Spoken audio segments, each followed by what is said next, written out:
There's been a lot of speculation about the origins of the novel virus SARS-CoV-2, first detected in Wuhan, China in December 2019. It's believed that SARS-CoV-2 is a zoonotic virus, that is, a virus that can jump from animals to humans.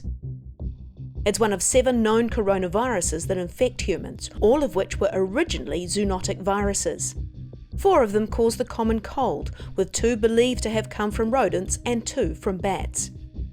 The other 3, which all emerged in the 21st century, have been significantly more deadly, causing serious disease.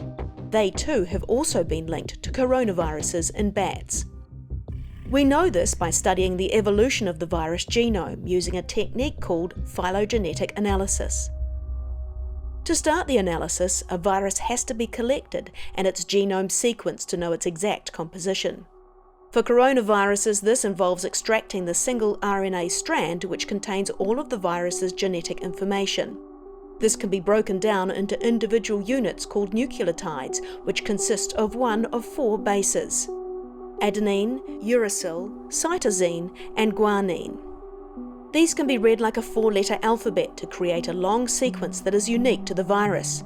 For coronaviruses, the sequence is approximately 30,000 base pairs long. Using computer analysis, the genome can be placed on a phylogenetic tree, which branches out to distinguish between the differences in the genetic code caused by mutations. Like a family tree, we begin to get a sense of the shared history a virus has with others. The more similar their genetic code, the more closely they are related, and the closer the samples are on the tree. This is a phylogenetic tree of coronavirus genomes, spread across 2 subfamilies called alpha and beta coronaviruses. Here are the 4 human cold-causing coronaviruses: NL63, 229E, OC43, and HKU1. Below HKU1 is MERS-CoV, which emerged in 2012.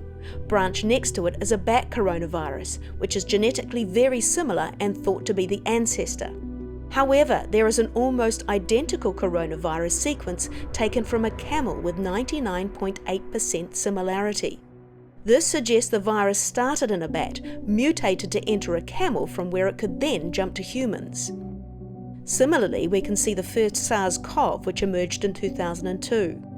Below it is another bat coronavirus, but again, an almost identical copy can be seen in a civet with 99.8% similarity. Our understanding is that, like the camel, the civet acted as an intermediary for the virus.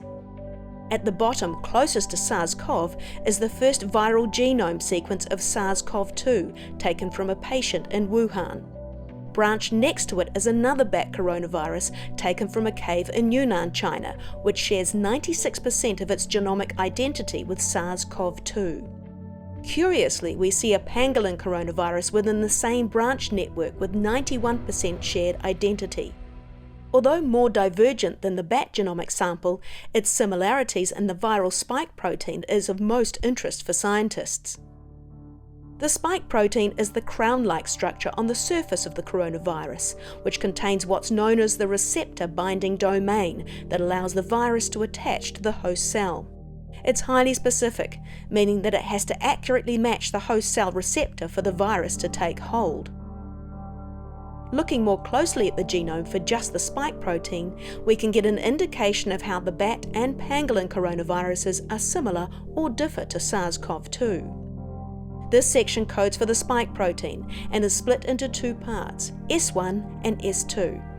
S1 is responsible for the first stages of viral entry into a human cell. This section of nucleotides codes for the receptor binding domain. Despite sharing 96% of its genomic identity with SARS-CoV-2, this is where the similar bat coronavirus differs, suggesting that it didn't jump directly from the known bat coronavirus to humans.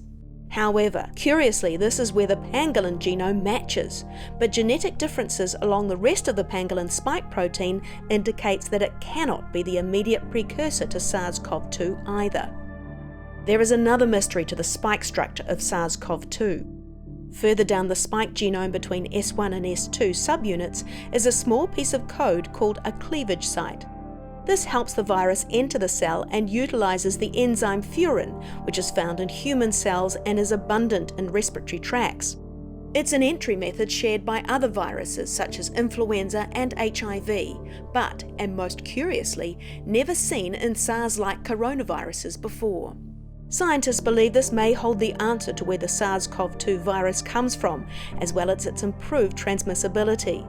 If a SARS-like coronavirus with a furin site is found in a bat or pangolin or other animal, it is likely it will be the ancestor or intermediate host.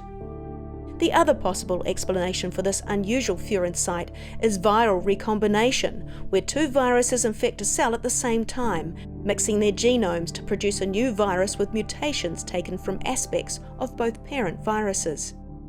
This is known to happen frequently in viruses such as HIV and the coronavirus family, where alpha coronaviruses do have furin sites in the spike protein.